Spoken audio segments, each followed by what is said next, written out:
trip angin Joshua vana chu Mizorama ropui tagalom mu alo choi moi ani a alom khop mai hetianga kan mi kan unau te lo choi moi na chang a lo in hlut te kan thiam chho zela hei kan ti tur dik tak po nia kan lal isu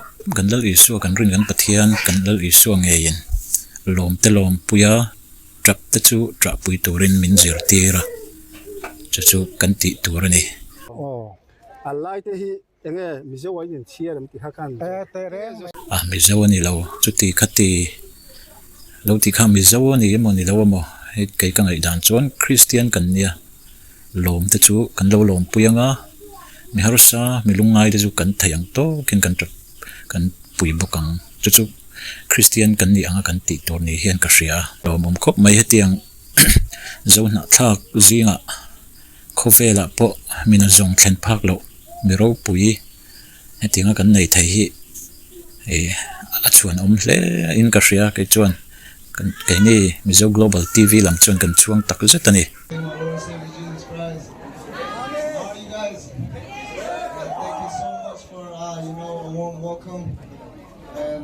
As I mentioned, man, you guys are like family. You know, Mizo Rawn and Chanchin are one, so we're brothers. So I'm very, very grateful to represent both, and you know, I'm very, very grateful to be here. Thank you. helaya tu soi toite hi kan thiamang tokin garan soi fia vengen Mizoin kan hravek thawa ami panga chin chon ma se social media lama hianin ani lo zong dek hianin an soidu hian ka hria helai thu soi he tiang hi ni ama saberin kalalpa le chandam tu isu Christian nena alom thu ka soidu ani indang tlangem atia he tiang taka min lo lom awang hian soi sen lo lom thu ka hril acheu chuan kalo soi to thin ang khan nang ni hi chu ka chung ko ang mai in ni a Mizoram le chin hi chu pum khat kan ni a unau dik tak kan ni chu wangin intana kading thei hi kalom em a chuan helai huna inzinga ka om thei hi kalom tak zet ani in za chunga lom thu omro se kalome ati ka kha atu soi chu ani maya chuan zo ti rongot ai chuan ti khan ngai to na khan han seng le deuh ta a ti chuan kan hmu thei masak teu ber chu 1898 AOB kan nei chunga kumli hnu loka mizo ten chanchin bu kan chu thei ngal mai kan ro pui deuh na chu AOB nei atanga kumli chanchin bu chu thei rawin tlem viewing karing mizo chanchin lai sui lo chuka mizo ti lo umta 1898 ta chuan chon rei lo te sa kha zako pahnia mizo le vai chanchin je Shakespeare chu lo om le mizo ti lo om le ta a chan chung hun lai mizo ti om chu mi pui khan lo pum hle to ni ka ring chanchin bu ming me mi zo tin man ngam chuan mi pui tam ta khan an rilwa an lo pum to niang ma se chu ti rual chuan sensas sang kha zakwa enge ni pakhat chhote mi kha khang te chuanin enge ni mi zo ti in pum kha chu kan la om me ulova amai ro chu mi zo ti si lo khan chanchin bu ate kan chua kan hing te kan pu thei ta kan chuan ke mani min khai khom tu tan chu kan lo pum view chu ani erin oma anu loka Lusai Students Association 1924 alo dinga 1935 fa young Lusai Association kan ti te khan lo ding ta mai ro chu khang te pu khan political party ma sabel Mizo Union khan 1946 sa sang ko som li par ko alo dinga Mizo Union atira Lusai Commoners Union an tia chu po Mizo ti lo thlang le ta 46 so kan Mizo chho tak tak hun ne ti jon 46 a vek chuan MZP ti in Lusai students kha Mizo Zirlai Pol ti na om le boka 48 na sang ko som li pariata young Mizo Association tin OIL po kha OIL meeting kan lo thlang le ta ni Lusai atangin chu Mizo kha lo kai chho zer khoi emot nam bil ni mi lo Mizo kha kan vai min huam zo tur ral te po mar po mara po lai po Mizoram khosa te Mizoram po na zo fa te zong zong huam zo tur khan Mizo kha alo in develop chho ta tlek mai ni lo thang lien zela kan pom zela tu emot nam bilina katan ti theini mi lo ni Mizo hi piang no pangania Mizo ti takhi chu wang chuan khoi emot nam bil tai mo an ni an ti ka hlaw em maya Mizo hi ti khan alo thang zela ti chon sa kha zakwa som ngale ania Lusai Hills District chu Mizo ti thak tu nen rela 1954 a Mizo District ti lo thak le ta ni chu Mizo kan ni chiang ta view ta kha chon angai san kati na em pakhat chu Joshua kan tiếng vante te po kan tiếng chu mi zo wa kan kau chuan mo vante ti hi chuanin tu ma hian an kau me lo me the ma se mi zo te in kau duat dan ani vante tiếng kan soyanga vante hi angai sanom em chu hetiang takam hlo thing aran ni chawa khawvel huwa pa i mero pui aran ni chaw nu po hian chapo me ri mu tur hi aum lo hrim a chet tlat novel te han en ila ti chuanin fiam thu te hi adu via mi zo pa ve ngoi hen ka hria thin ka en ve na sa aran lar tran tira tang khanin kalo hre to ka en ve na sa ai khelai chau ni lo chet lai te hi YouTube vela hianin en tur atama achapo mel hi ka mulo hrim heti hianin in ngai tlo takin mana thian te po thla chong lo asoyang khan mo ama soyang khan heti ang din hun lo ni ta ka wanga I kom servona I te mo I kan milar te po hian zero se mo mi tlem kan din hunaran san de wa wanga ama kan lo kom thin kan thian te zu thla de amo kan mi hrimpui te zu en hiam de ang chi kha I omlo sani chu hei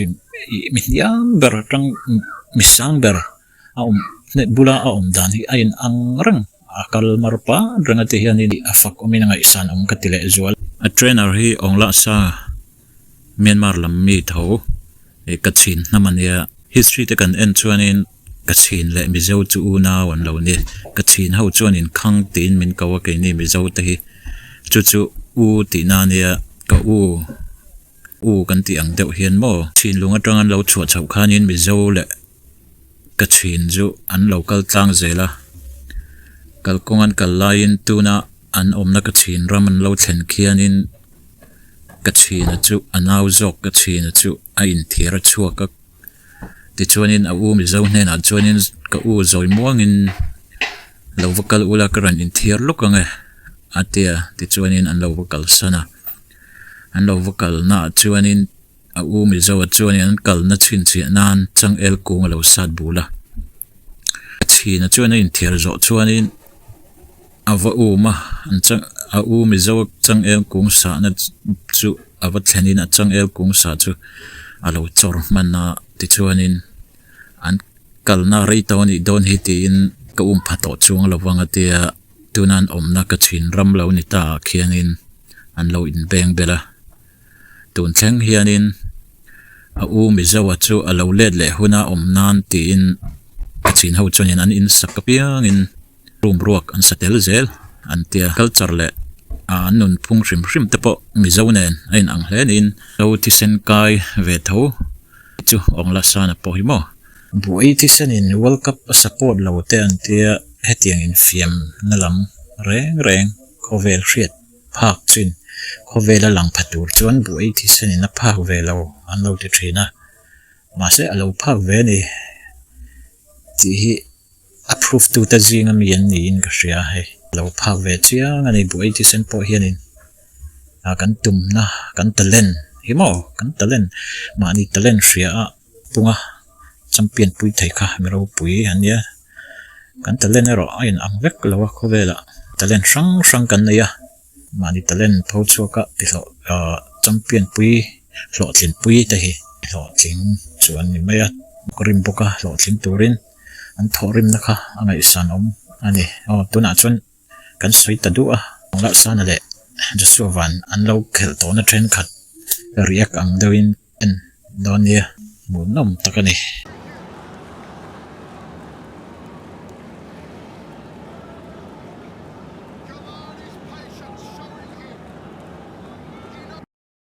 video hi ti top zel lo chuan copyright ta zela min lo hrithiam donia Gaps are closing. This is a fight for the podium. Into the final sector now. Tyres are holding up. And he crosses the line. What a finish! Thlir chuan ne chi lawani ma se thiam na skill poimo